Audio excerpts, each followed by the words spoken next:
Count Corla. Well, I want to start by recognising and accepting that for many young people, when I was young, it was a fact, that au pairing was seen as a kind of a way of going off, excitement, learning a language, staying with a family. And I did have, as a young woman, a good experience in Germany for a period of time and worked with a wonderful family. And I want to acknowledge the concerns and the legitimate concerns of some people about the possible changes that they fear may end the au pair experience for families and students who have had in the past a good experience. But there's a very different reality and experience in what is termed au pairing and what is staying with a host family. And it's the reality of that experience that I want to amend. So the amendment that we want to move is to delete all the words after the word that and substituting it with noting that the recent Workplace Commission findings have not altered any legislation affecting those working as au pairs in the state, while some current arrangements based on legitimate cultural exchange may be beneficial to families and students. The House should enact no bill that would restrict the rights of workers. 34 cases alleging gross overwork and exploitation of workers are pending at the moment, and these workers should have their rights to their cases being heard and adjudicated on.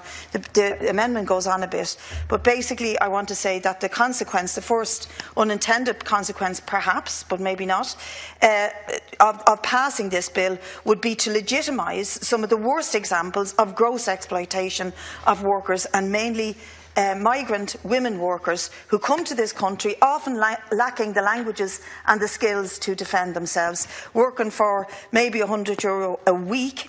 And when we say work, we mean work, as was outlined by Deputy Coppinger. The type of work that is done by women in the home is both physical and mental. The most challenging work is caring for young children, and the preparation of food and the cleaning of a home is not light domestic duty. It's hard, bloody work, and it's not about making an odd cup of coffee or an odd meal here or there. It's demanding, and it must be respected and treated as such. And this is the reality for many au pairs who are classified as being, you know, just here for the crack and learning a bit of language. In fact, the very thorough and important study done by the Migrant Rights Centre shows some startling facts, like 98% of those that they looked at were women aged between 31 and 35 years of age. I was a good deal younger when I au paired, and to see that there's this level of au pairing going on at that age indicates that it's not just about having a bit of crack as a young person, learning the language. It's about much, much more.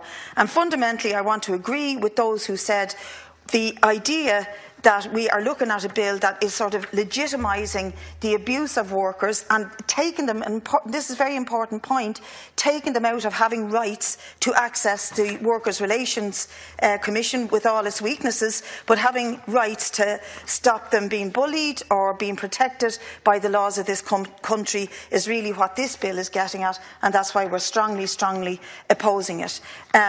All of these workers have rights to access the labour laws of the country they live in, and this would be a very retrograde step if it is passed. And it's interesting to note that it is coming from Fianna Fáil. We have had letters from teachers and other workers who are saying they rely on au pairs for childcare, and what they're looking at is a much more expensive experience of childcare than clearly what is needed, that has never been provided by either Fianna Fáil or Fine Gael or Labour in the past, is a proper system of affordable and subsidised childcare that will meet the needs of women workers in this country.